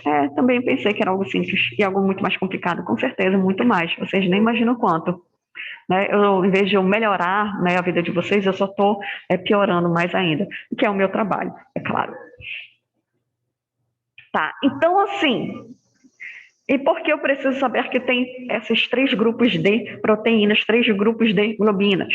Porque eu preciso lembrar dessa galerinha aqui, disso aqui. Nós temos o quê? Nós temos 3 momentos em que eu falei para vocês lá na primeira aula sobre hematopoese. Lembra que eu falei para vocês que nós temos o saco vitelino como início da produção dessas células sanguíneas, que são as hemácias. Depois nós temos a participação do fígado e do baço, né? Lá para o Não, lá para o terceiro, quarto mês de vida, eu tenho mais ou menos a participação do fígado e baço na produção dessas células sanguíneas, das hemácias especificamente, e aí quando vai se aproximando do período do nascimento, lá para o sexto mês de vida, ou sexto mês de gestação, eu já tenho a participação da medula óssea, dos ossos especificamente para a produção dessas hemácias. Então, a produção desses grupos tem a ver justamente com o nosso período de desenvolvimento. Então, cada período nosso de desenvolvimento, a gente vai ver tipos de hemoglobinas específicos para cada esse tipo de para cada tipo de nosso desenvolvimento. Então, eu quero que vocês observem o seguinte: aqui, o saco vitelino, nós temos esses grupos aqui, olha, esse alfa lá do 16, eu tenho esse epsilon e esse outro aqui, que eu não lembro qual é o nome do bichinho dessa letra grega aqui. Se alguém lembrar, por favor, me avise o que é, que eu estou tentando lembrar esse diachinho e eu não consigo. Zeda, eu acho que é Zeda. Eu só acho que é Zeda. Tá? Então, aqui no saco vitelino, então até mais ou menos, né, até os 18ª semana, 20ª semana de vida intrauterina, então vou observar essa constituição aqui, esse tipo de hemoglobina específica para este período embrionário, que é o período que eu tenho justamente a participação do saco vitelino. E aí, depois disso, eu tenho o quê? Fígado e baço. E quando eu tenho parte de fígado e baço, eu posso observar a participação desse grupo aqui, né? Que é a hemoglobina que nós chamamos de hemoglobina fetal, em que ela vai predominar nesse período aqui, do fígado e do baço, dessa combinação. E após o nascimento, eu vou ver uma combinação muito mais específica, que específica, que eu estou dizendo, muito mais específica, porque ela está relacionada justamente com a localização da medula óssea, especificamente, que é justamente nos ossos. Então, cada momento do nosso desenvolvimento que eu tenho a produção dessas hemácias, então a cada momento eu vou ter grupos específicos da produção desse tipo de hemoglobina. E por que eu tenho essas diferenças desses tipos de hemoglobina? Porque está relacionado justamente com a quantidade de hemácias que está sendo produzido, o desenvolvimento do corpo, do desenvolvimento fetal, do desenvolvimento embrionário, ou seja, à medida que aquele desenvolvimento, aquele embrião, ele vai se desenvolvendo, ele vai aumentando de tamanho, então ele vai também aumentando o aporte de oxigênio, o aporte ou a quantidade de hemácias para poder suprir essa necessidade do desenvolvimento. Então, eu quero que vocês entendam o seguinte: por que existe o tipo de hemoglobina embrionária?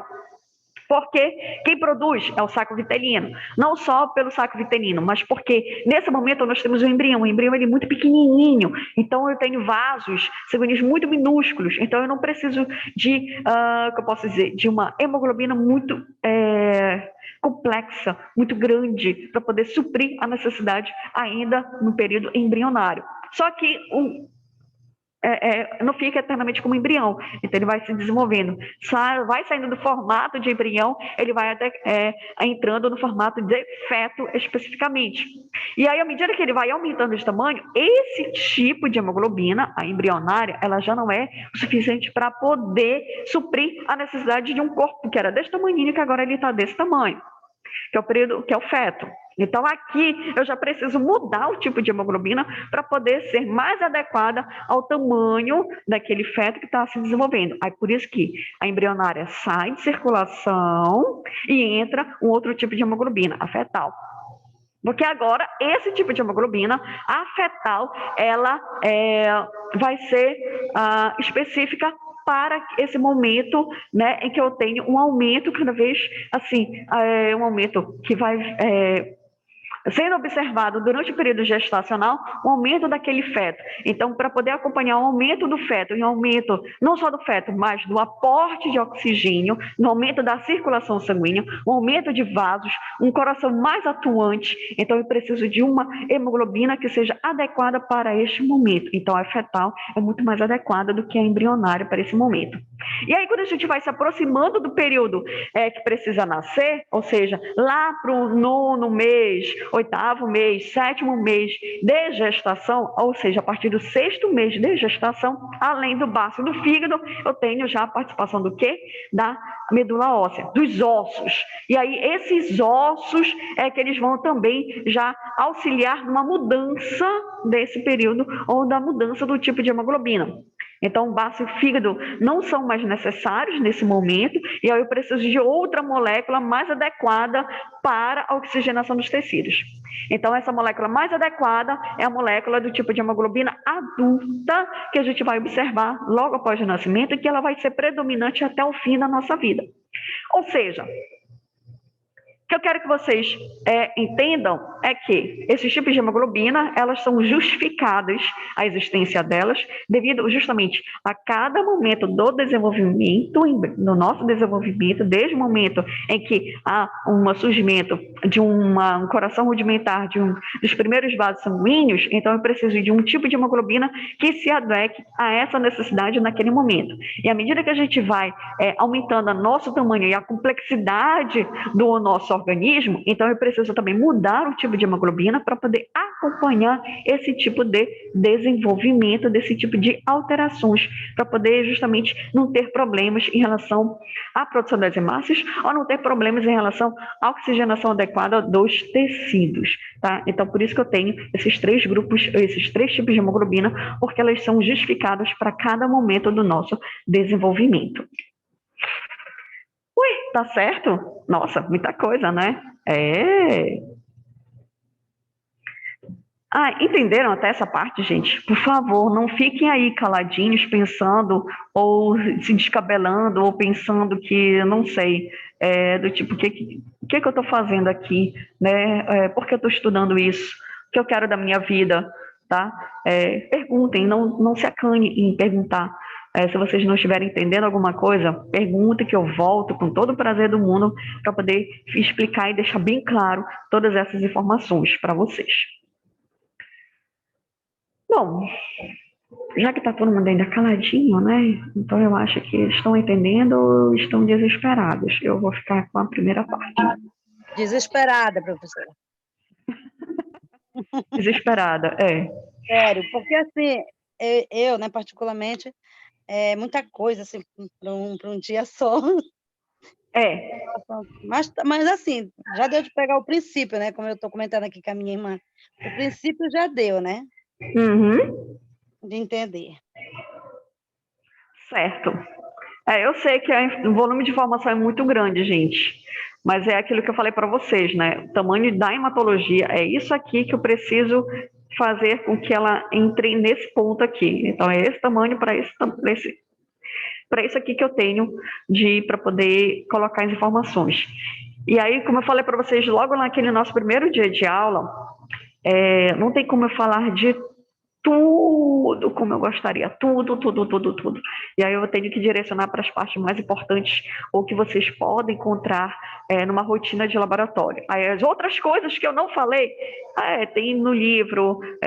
Se você gostou de hematologia ao final do semestre, hematologia, eu me identifiquei, professora, 100%, eu vou seguir nessa área. Aí faz uma especialização, que aí você vê esses outros detalhes, essas outras patologias que acabam acontecendo assim uma vez ou outra aqui no laboratório, tal, para você poder identificar, tá? Mas o básico, ou o que realmente de fato interessa numa rotina de laboratório, é o que eu estou falando para vocês. E é esse raciocínio que vocês vão começar a treinar. Vou falar em raciocínio.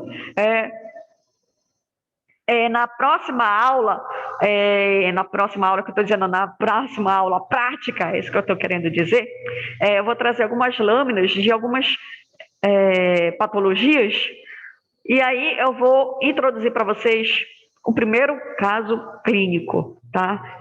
Esse primeiro caso clínico, para quem estiver presente em sala de aula, no caso, no laboratório, vai receber papelzinho. Quem não estiver, eu vou postar o caso clínico na plataforma para que vocês possam resolver o caso clínico, tá? Então, depois de todas essas informações, agora sim eu posso passar os casos clínicos para vocês poderem raciocinar, entender e começar o raciocínio dentro da hematologia, que é o que me interessa, o raciocínio na interpretação dos hemogramas. Agora sim vocês podem dizer, agora sim eu estou no caminho certo como biomédico, tá?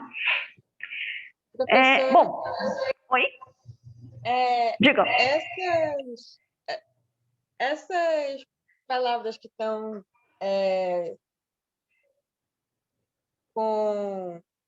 identificadas pelo alfabeto grego são os tipos de hemoglobina? Isso. Ah, sim. Então, eu coloquei aqui na anotação certa. Obrigada. Tá, deixa eu voltar aqui. Opa, passei. Tá. Essas letras gregas aqui, tá, e Virna, e pro resto do pessoal, eu não falei muito delas porque, tipo, para cada uma tem letras específicas e tal, não sei o quê.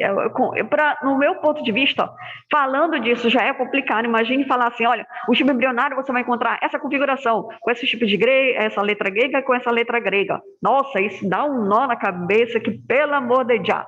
Então, o que eu quero só que vocês entendam é justamente que eu tenho esses tipos de hemoglobina, que é mais importante para que vocês possam entender os tipos de hemoglobina, mas que, para poder esclarecer um pouquinho mais, para cada tipo de hemoglobina, por exemplo, embrionária, fetal e adulta, eu vou ter grupos ou letras gregas bem específicas que vão me dizer, olha só, isso é importante quando a gente trabalha com eletroforese de hemoglobina, por incrível que pareça. É aí que eu vou precisar entender porque eu tenho essas benditas letras gregas.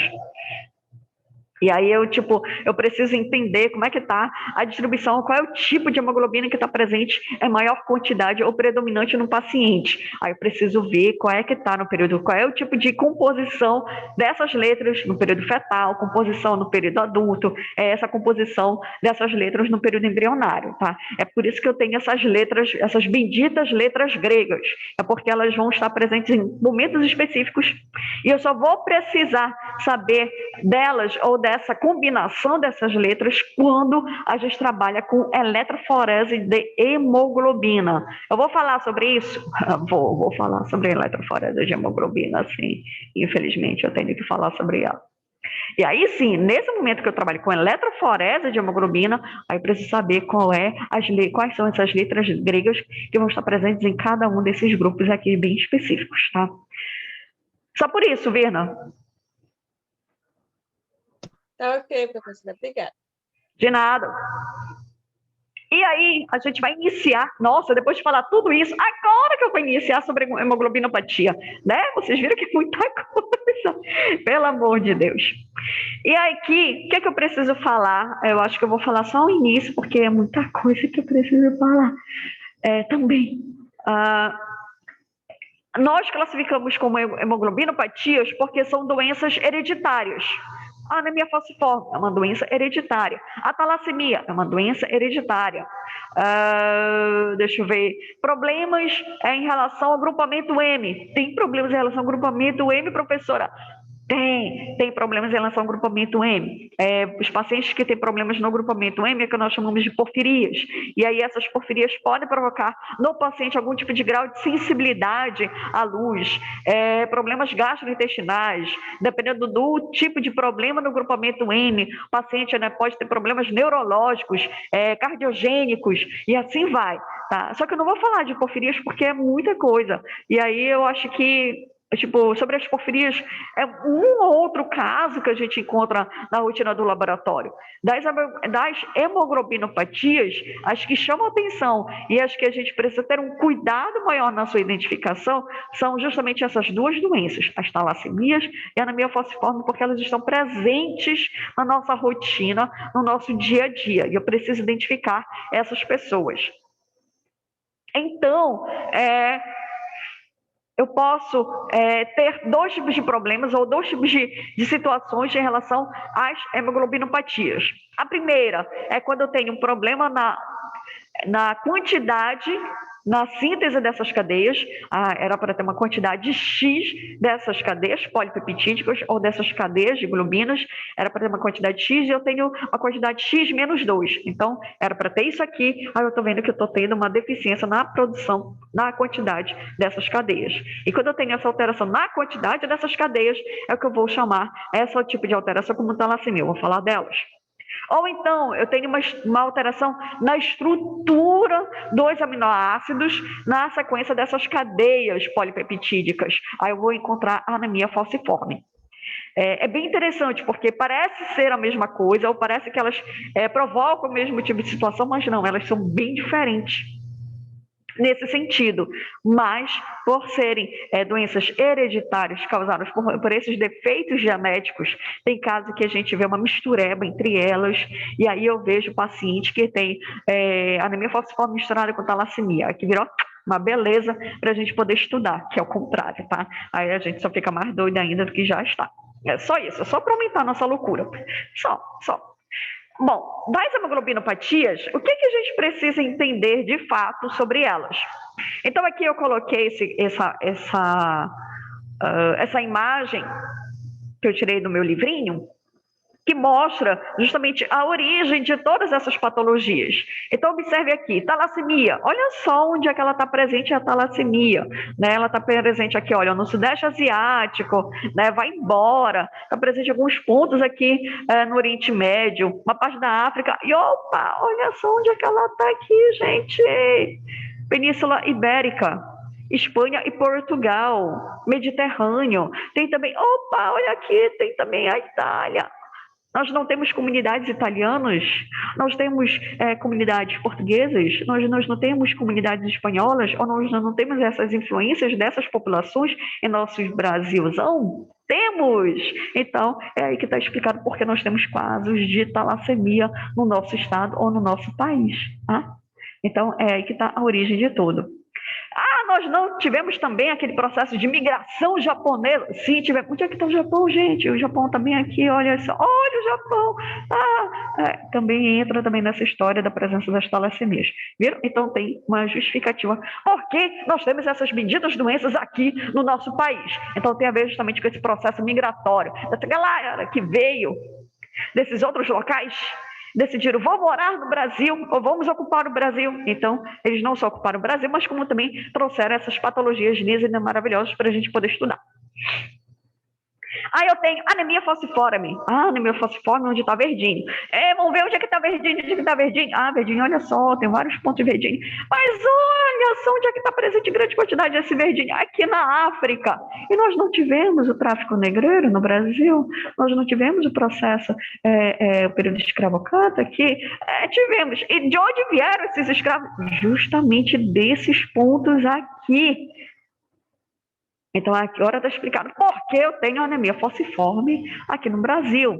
E por que eu tenho anemia falciforme em alguns estados bem específicos. Bahia, todo mundo sabe. Bahia foi um dos primeiros estados, um dos primeiros locais a serem colonizados e um dos primeiros locais a receberem esses escravos. E Belém, do estado do Pará, também foi o segundo maior estado a receber escravos. Tá? Se vocês não sabiam, saibam disso, que nós fomos o segundo maior estado a receber esses escravos. Professora? Oi? Então, os japoneses, o índice é muito grande dessa doença, é? Isso, também. Por isso que eu tenho duas amigas que, meu Deus, todas duas têm. Eu fico assim, triste de ver, até a pelinha delas são uma corzinha amarela.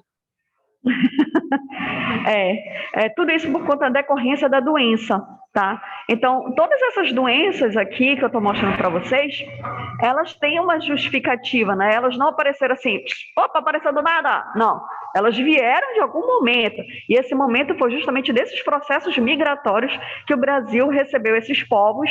E não foi só receber de braços abertos, vamos receber também essas doenças, porque eles também trouxeram essas doenças e elas se adaptaram e estão até hoje super adaptadas, super miscigenadas à nossa população. Então, é normal encontrar. Aqui no nosso estado, a gente pensa, mas aqui no Pará não encontra paciente com anemia falciforme com talassemia. Nada disso. Você encontra sim. E você encontra uma grande quantidade de pessoas com anemia falciforme ou com um traço da presença da anemia falciforme. Eles chamam de traço As minhas falcêmico. duas amigas são. Elas têm, porque são japonesas. Pois é. Então, isso tudo tem a ver justamente com esse processo migratório. A gente recebeu essas populações, né, esses povos, e ao receber esses povos, eles também trouxeram essas patologias junto. Então, aqui, por exemplo, a gente pensa, por exemplo, a anemia falciforme. A anemia falciforme ela é exclusiva de pessoas afrodescendentes. Será? Não, não é só exclusivo de afrodescendentes, não. Tem pessoas que têm aí uma herança, né, afrodescendente e que, de repente, a pessoa está apresentando esse traço falcêmico, que já aconteceu, tá? Uma aluna, você olhava assim, ela branca, de olhos azuis, e ela, professora, eu tenho traço falcêmico. Uau, de onde veio esse traço falcêmico? Ah, veio do meu bisavô, que era descendente de escravo. Opa, pelo amor de Deus! Então, aí está justificada a presença do traço falciforme, traço falcêmico. Então, como nós temos uma alta miscigenação da nossa população, então essas doenças, essas hemoglobinopatias, elas vão estar presentes em algum grau em grupos específicos. Isso não quer dizer que eu vou ter populações específicas, por exemplo, as comunidades quilombolas, em que eu vou encontrar uma alta presença dessas hemoglobinopatias. Mas, se eu pesquisar na população de modo geral, eu posso encontrar algumas dessas outras patologias que podem estar presentes em uma quantidade mais elevada ou uma quantidade mais baixa, mas eu vou encontrar uma certa quantidade dessas patologias em si, tá? Então, o que eu quero deixar claro é que essas patologias elas não surgiram do nada, né? Elas vieram com esses processos migratórios e aqui no Brasil, por conta dessa nossa belíssima miscigenação, então eu tenho a confluência ou o surgimento ou a belíssima circulação de todas essas patologias. Ainda tem essas outras aqui, olha. HBC é uma hemoglobinopatia C, hemoglobinopatia D, hemoglobinopatia E. São todas hemoglobinopatias muito parecidas com a anemia falciforme. Então, elas provocam um quadro de anemia, só que elas são um pouco diferentes nesse quadro de anemia quando a gente compara com a anemia falciforme. A anemia falciforme ela ganha disparado em relação a essas outras doenças. Mas saibam que todas essas doenças elas vieram justamente por conta desses processos migratórios. Eu li um artigo falando sobre isso, falando sobre o estigma social, que a pessoa não tem muita coisa para fazer, né? E tem sim. Mas é um artigo bem interessante, ele é bem longo, acho que tem umas 21 páginas, eu acho. Então, ele fala sobre esse processo do estigma social da anemia falciforme. Então, eles fizeram um estudo sobre justamente a entrada desses povos, no caso, durante o tráfico negreiro, para saber de onde vieram justamente os povos da África para chegar aqui no nosso país e por onde esses povos eles migraram no nosso país para poder saber porque eu tenho algumas patologias em grande quantidade em algumas cidades, algumas regiões e outras nem tanto. É bem interessante o trabalho que fala sobre todo esse processo, do processo migratório do tráfico negreiro e o que isso influencia hoje nessa parte do estigma social em relação à anemia falciforme. Por que falado em estigma social? Porque o paciente com anemia falciforme, ele apresenta vários problemas de saúde que isso leva justamente a um problema na sua inserção ou na sua atividade na vida social. Então, por exemplo, crianças, elas têm sérios problemas em relação ao seu desenvolvimento escolar, porque elas apresentam quadros muito agressivos quando elas estão doentes, em que isso faz com que elas precisem se ausentar um tempo da escola. Então, elas às vezes precisam passar 2 semanas, 3, às vezes até mais de um mês fora do ambiente escolar, por conta das crises oriundas da anemia falciforme. Então, por isso que nós chamamos que hoje nós temos um grande estigma social em relação a essas doenças, porque as pessoas, de fato, elas precisam se ausentar da vida social para poder se tratarem da melhor forma possível. Tá? Então, é um artigo muito interessante falando sobre isso. Eu adoro ler algumas coisas assim nesse sentido. E vou iniciar sobre isso aqui e aí a gente tenta fechar na próxima aula eu vou iniciar falando sobre as talassemias, tá? Então, assim, as talassemias, de fato, em si, as talassemias, é um grupo muito heterogêneo de doenças genéticas. Mas o que interessa para vocês entenderem sobre as talassemias é que as talassemias, elas afetam especificamente a síntese dessas cadeias globínicas, que pode ser tanto a alfa quanto a beta. Tanto que eu vou falar que tem, se vocês pesquisarem depois, vocês vão ver que tem talassemias. Tem talassemia alfa e talassemia beta, que tem a ver justamente com a síntese dessas cadeias. Quando a pessoa ela apresenta uma doença genética que afeta diretamente essa cadeia polipeptídica, ou seja, a globina, então a velocidade, ou o que era para ser uma velocidade X na produção dessas cadeias, acaba diminuindo bastante a produção. E eu tenho o que a gente chama de descompensação em relação a essas cadeias. Tá? Então, essa descompensação na produção dessas cadeias acaba levando a alterações nessas hemácias. E o que a gente observa na maioria dos pacientes, isso não é algo certo. Toda vez que eu vejo esse tipo de alteração celular é porque eu estou vendo esse tipo de patologia. Não exatamente, mas tem uma forte associação. Então, vocês estão vendo aqui essas célulazinhas bonitinhas, né? Parece um alvozinho. Pois é, essas células em formato de alvo, que nós chamamos de codócitos, é um forte indício de que o paciente possa ter a talassemia. Então, toda vez que eu ver uma lâmina, que eu estou vendo que tem uma grande quantidade, não é só aqui, uma aqui, outra acolá, né? Não é a forma de ser muito espalhada desse tipo de célula. Não, eu estou vendo em quase toda a lâmina, eu estou observando vários pontos da lâmina e eu estou vendo que tem assim, uma presença bem significativa desse tipo de formatinho de hemácia.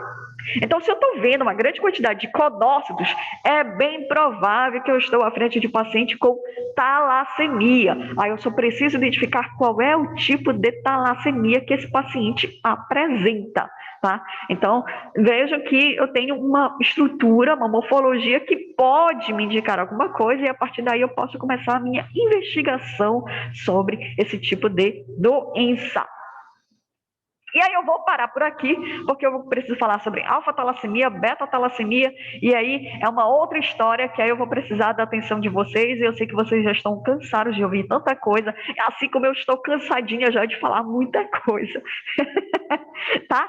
Então a gente vai parar por aqui. Eu falei muita coisa, né? Com certeza. E aí a gente retoma na próxima aula falando sobre as talassemias. Isso porque vocês viram que eu só falei o quê? De introdução à anemia, e eu estou iniciando falando sobre as hemoglobinopatias. É pouquinha coisa, tá? É pouquinha coisa, né? Mas essas poucas coisas acabam complicando em muito a cabecinha de vocês. Então, eu quero que vocês tentem pelo menos rever um pouquinho, ver alguns pontos assim de tudo que eu falei. Aproveitem na nossa aula prática, na segunda-feira, para vocês poderem tirar algum tipo de dúvida que porventura possa ter ficado. Tá? E lembrando que na segunda-feira vou passar algumas lâminas bem interessantes e o primeiro caso clínico, tanto para quem vai estar presencialmente, quanto na plataforma para quem não puder participar dessa aula prática. Tá? Para vocês começarem a aplicar esses conhecimentos. Professora? Sim. Esses casos clínicos que você está passando na plataforma têm data de entrega?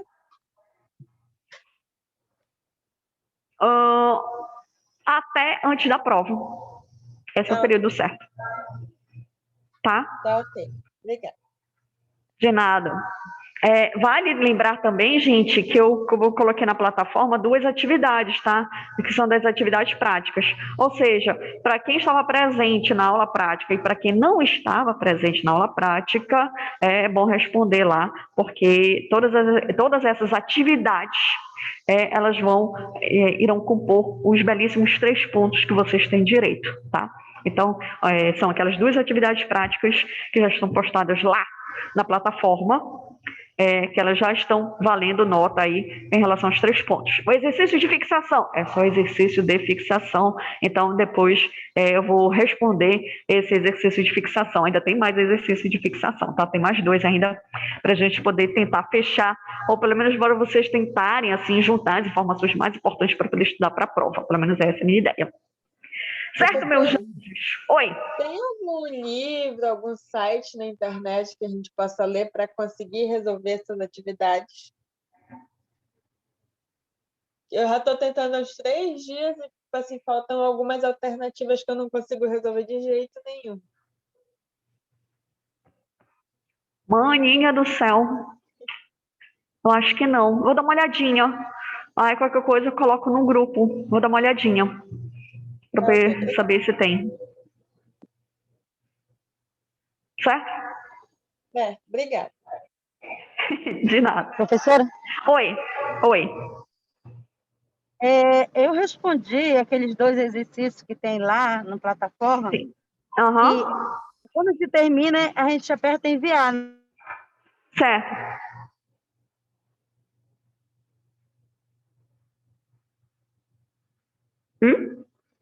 Leida?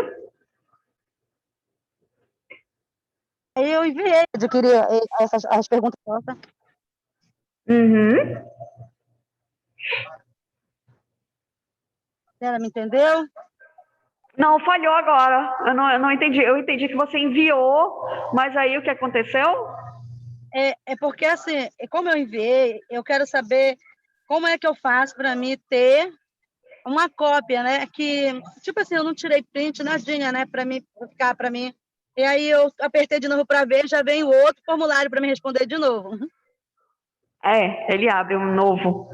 É, Bom, eu vou dar uma olhadinha para saber, para ver como é que eu vou fazer isso para poder disponibilizar a resposta dele, tá bom? Tá bem, professora. Obrigada, viu?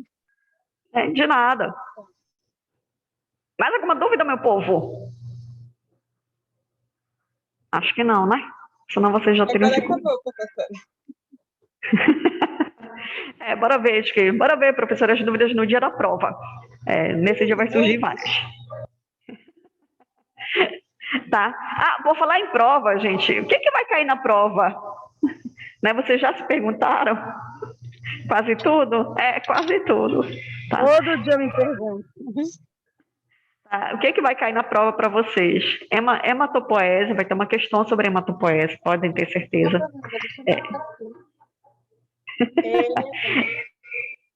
Tá? Vai ter uma questão sobre eritropoese, vai ter, eu acho que, 2 questões sobre fisiologia das hemácias, e aí vai ter mais 3 questões sobre essa parte dessas doenças, falando somente de talassemia ou anemia falciforme, eu não estou lembrada agora o que. Tá? Vai ser só isso a prova de vocês. Só, professor, é muita coisa. Pois é, né? Realmente é muita coisa. Isso porque eu estou falando só de hemácias, tá? Ainda falta falar de leucócito, ainda falta falar de plaquetas. É melhor nem falar sobre esses detalhes da vida de vocês, né? Vamos focar somente nas hemácias, que só as hemácias já dá um belo nó na cabecinha de vocês. Imaginem quando eu falar o resto. Vocês vão sair daqui doidos. Bom, se vocês já não tem mais nenhuma dúvida, então eu acho que eu posso encerrar por aqui, porque daqui a pouco vai entrar o professor Samina, e aí vocês precisam respirar mais um pouco para a parte de virologia. Tá? Então é isso, gente. A gente se encontra na próxima aula, na quinta-feira, para continuar falando sobre as talassemias e a anemia falciforme. E aí, na segunda-feira, nós temos essa aula prática com o primeiro caso clínico para vocês começarem a entender ou a casar as informaçõezinhas, tá bom? Bom, é isso, gente. Beijos, um bom final de semana e a gente se vê de novo na segunda-feira. Tchauzinhos.